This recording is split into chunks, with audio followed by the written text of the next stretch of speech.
प्रश्न है, एक व्यक्ति जिसका कद 6 फीट है, देखो एक व्यक्ति है, इसका कद है ये 6 फीट, ठीक है।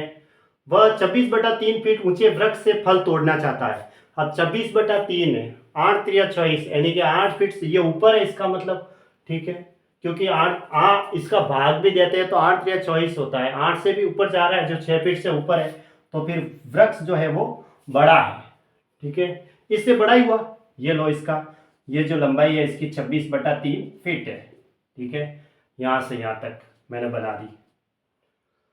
अब वहां से वो क्या करना चाहता है, फल तोड़ना चाहता है। यदि व्यक्ति वृक्ष के आधार से 8/√3 फीट दूरी पर खड़ा है, ये जो वृक्ष का आधार है इसके बीच की दूरी दे रखी है 8/√3 फीट, इस पर यहां पर एक व्यक्ति खड़ा है, तो उसे किस कोण पर पत्थर फेंकना चाहिए कि जिससे वह फल पर जाकर लगे। अब वो यहाँ खड़ा है, तो ये इस मतलब यहां से यूं खड़ा है, इसकी फीट है, लंबाई है, इसका कद है, तो यहां से वो पत्थर यूं फेंकेगा, तो किस एंगल से फेंकेगा, तो ये एंगल हमें बताना है। ये 37 के साथ ऐसे एंगल बनेगा और यहाँ से वो फल टूट जाएगा, तो ये थीटा कोण पे पत्थर फेंकना है उसे, ऐसे फल इस पेड़ पे फल पे लगेगा और फल गिर जाएगा ऐसे।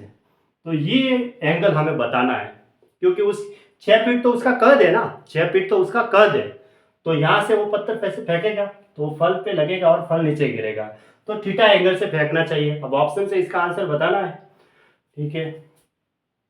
तो देखो, अगर ये 8/√3 है तो ये कितनी हुई, ये भी 8/√3 हुई, क्योंकि दोनों समान है, ये 8/√3 ही हुई। फिर अब देखो, ये पूरी 26/3 है, ये 6 फीट है, तो ये कितनी हुई, ये भी 6 फीट हुई, यहां से यहां तक ये कितनी हुई, 6 फीट हुई।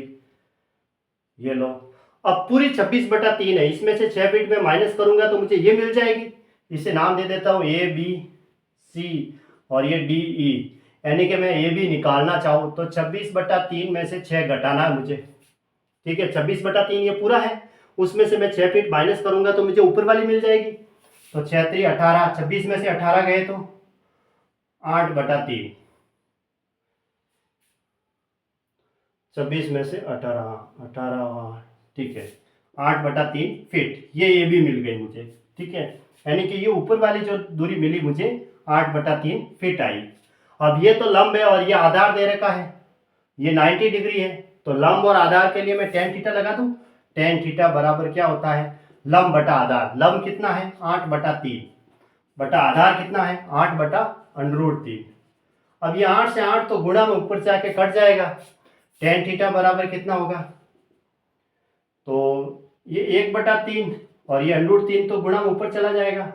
अब देखो 3 को हम क्या लिख सकते हैं, √3 गुणा √3, है ना, तो √3 ऐसा कैसा बटा √3 गुणा √3, जिसे √3 से √3 कटा तो 1/√3 आया, यानी कि tan थीटा की वैल्यू क्या आई 1/√3। अब tan के कौन से एंगल में 1/√3 आता है, tan 30 की वैल्यू, तो थीटा बराबर 30 डिग्री, ये इसका आंसर हो गया। तो ऑप्शन कौन सा बेटा, फिर ऑप्शन ए सही है।